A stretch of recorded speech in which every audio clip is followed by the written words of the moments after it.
Hi, I'm Colin G. West. Some science facts are so cool that once you learn them, you can't unthink them.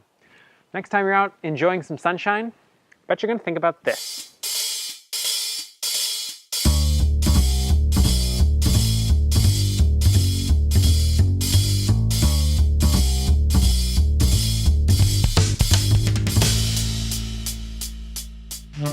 Isn't it weird how much we take things for granted once they start to become familiar? Look at the sun, for example. We depend on it for... I'm being told to remind everyone not to look at the sun, for example. It's bad for your eyesight, don't do it. Let's try this again.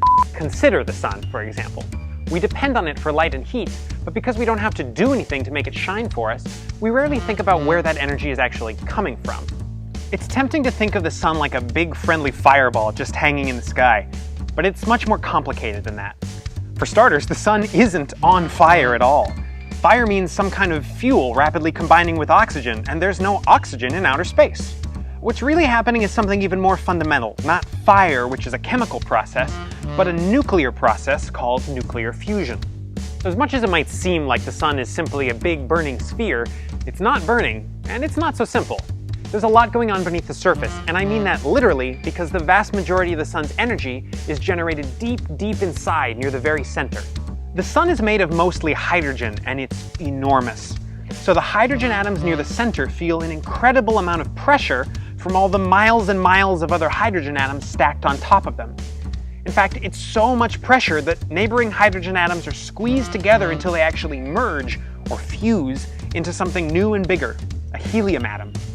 When two nuclei fuse together, a lot of energy is released. This might seem strange, but think of it kind of like what happens when two people get married.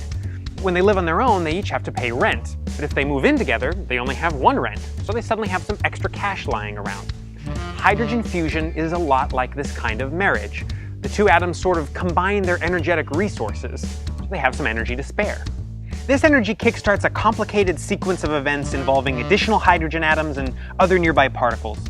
The whole thing is called a proton-proton chain reaction, and the details are a bit technical, but at the end of the day, a lot of fusion happens and a lot of energy is released, and that energy is mostly in the form of gamma rays.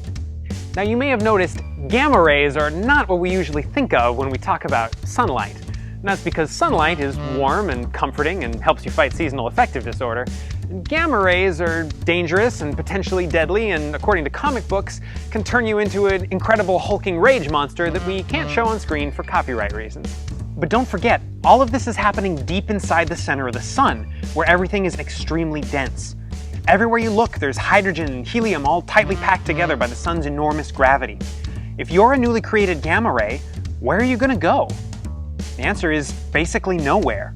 The inside of the sun is so crowded and congested that on average, the gamma rays can't go further than about a millimeter before they run smack into another particle of some kind.